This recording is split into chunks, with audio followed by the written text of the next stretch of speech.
What if I told you that some of the things you believe are investments are actually the reason you're stuck financially? Every day, people throw their hard-earned money into things that seem valuable but are silently draining their bank accounts. The rich know the difference between real assets and financial traps. Most people don't. Stay with me, because today I'm revealing the 10 worst so-called assets that are keeping you broke. And number 2 is a trap that so many fall for without even realizing it. Most people believe wealth is about how much money you make, but in reality, it's about how much you keep and where you put it. The rich don't just earn more, they make smarter financial moves. The poor, on the other hand, get caught in traps disguised as investments. And the scary part, banks, corporations, and even schools encourage you to buy these so-called assets because they profit from your financial ignorance. So if you've ever wondered why, no matter how hard you work, you're still not getting ahead, this video will open your eyes. Let's dive into the 10 worst assets that keep you poor. Number 10, new cars. All right, let's talk about cars. You work hard, you want something nice, and there's nothing like that new car smell, right? So you walk into a dealership, pick out a shiny ride, and drive off feeling like a boss. But here's what no one tells you. The moment you leave that lot, your brand new car is worth less than what you paid. Sometimes thousands of dollars less within minutes. Think of it like this. You buy a phone for $1,000. The second you open the box, the salesman says, actually, it's worth $800 now. You'd be furious. But that's exactly what happens with new cars, just on a much bigger scale. Fast forward 5 years, and that $40,000 car is probably worth less than $20,000. And if you took out a loan to buy it, which most people do, you're also paying thousands in interest. By the time it's paid off, you may have spent $50,000 or more on something that just keeps losing value. The rich see cars differently. They often buy slightly used vehicles, just a couple of years old, still in great shape. That way they skip the massive depreciation hit and still get a reliable car. And the money they save, they invest it in things that grow in value. So before buying a brand new car, ask yourself, do I really want to spend this much just to lose money faster? Because financially speaking, a new car isn't an investment. It's just a very expensive way to get from point A to point B. Number 9, timeshares. Picture this. You're on vacation at a beautiful resort, sipping a drink by the pool. A friendly salesperson walks up with an exclusive offer. What if you could come back here every year for a fraction of the cost? It sounds tempting. Who wouldn't want a guaranteed vacation spot? So you sign up for a timeshare thinking it's a smart investment in your future, but here's the catch. Timeshares aren't investments. They're financial handcuffs. First, there's a huge upfront cost, often tens of thousands of dollars, just for the right to use a property 1 or 2 weeks a year. Even if you don't use it, you're still stuck paying rising annual maintenance fees.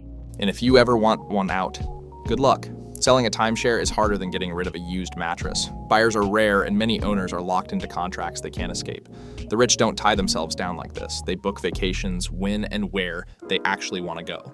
And because they invest their money in appreciating assets, they can afford luxury travel without the contracts or hidden fees. So before signing on that dotted line, ask yourself, do I want to commit to the same vacation spot forever, or have the freedom to travel anywhere I want? Because a timeshare isn't a ticket to luxury, it's a financial trap disguised as a getaway. Number 8, designer clothes and accessories. Let's be real, who doesn't like nice things? A luxury handbag, designer sneakers, or a high-end watch can make you feel like you've made it. But here's the thing, spending thousands on designer brands doesn't make you rich. In fact, it usually does the opposite. What's the real reason people buy designer stuff? Most of the time, it's not because the quality is that much better, it's because of the logo. It's about looking successful, even if your bank account tells a different story. Worse, many people swipe credit cards to afford them, paying interest on something that doesn't grow in value. Now compare that to the rich. Yes, some wear designer labels, but they're already rich when they buy them. They're not spending their last dollar on a Gucci belt or maxing out a card for Jordans. Instead, they focus on assets, things that make money. Imagine this. One person spends $2,000 on a designer purse, another invests that $2,000. 10 years later, the bag is collecting dust in a closet, while the investment has likely multiplied in value.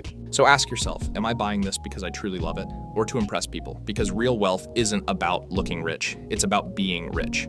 Number 7, lottery tickets. You buy a ticket, start imagining what you'd do with millions. Quit your job, travel the world, buy that beach house. Sounds fun, right? But here's the truth. The lottery isn't a ticket to wealth. It's a tax on people who don't understand math. Your odds of winning the jackpot, about 1 in 292 million. That's like picking one exact grain of sand from an entire beach while blindfolded. Not great.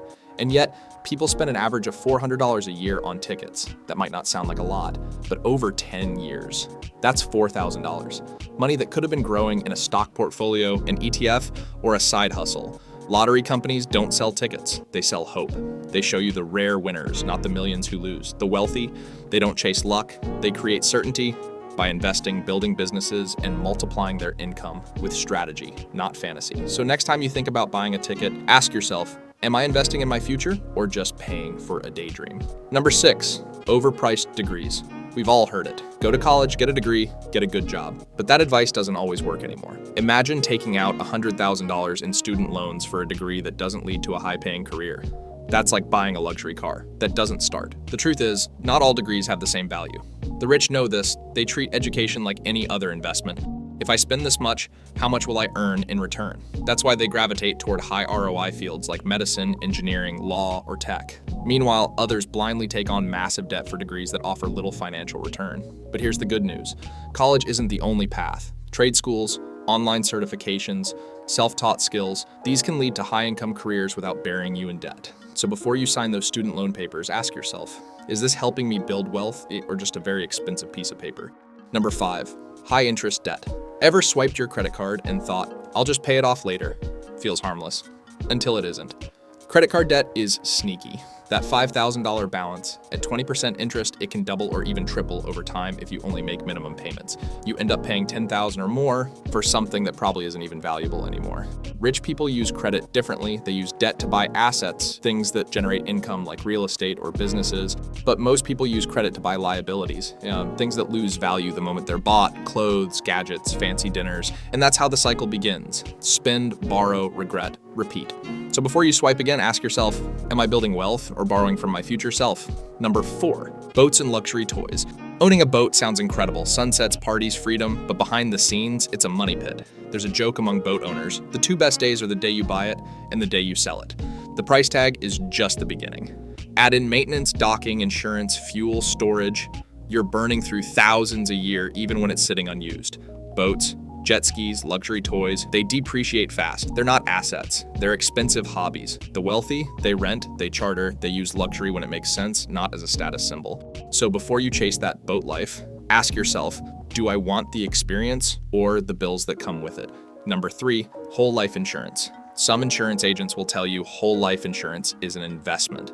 Sounds great, right? You pay in and one day you get a cash payout. But here's the problem.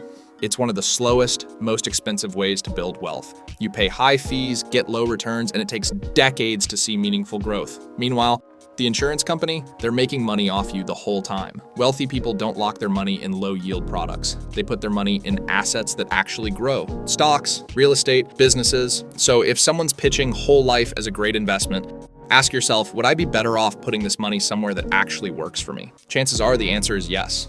Number 2, fancy gadgets and tech upgrades. Every year there's a new iPhone, a new laptop, a new gadget that's revolutionary and barely different from last year's. Tech companies are masters of marketing. They tweak a few features, add a new color, and suddenly we feel like we need it.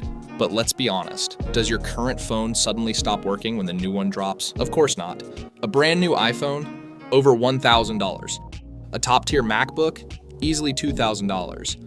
Upgrade every year and you're pouring thousands into things that don't really improve your life. The rich, they upgrade when it makes sense, not just because it's new. The money they save, they invest it. So ask yourself, do I really need this upgrade or am I just falling for the hype?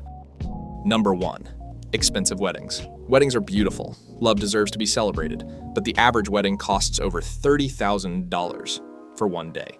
A venue, a dress, decorations, catering, and poof, it's gone in a few hours. Meanwhile, that same money could be a down payment on a house. It could launch a business. It could grow into something meaningful. Now, this isn't about not celebrating. It's about spending with purpose. Wealthy people understand that financial freedom lasts a lifetime. A wedding, one day. They don't throw away their future for a party. So before you blow your budget, ask yourself, am I building memories or debt? Because sometimes the smartest celebration is a simple one. Here's the bottom line. The biggest difference between the rich and the poor isn't just income, it's how they treat their money.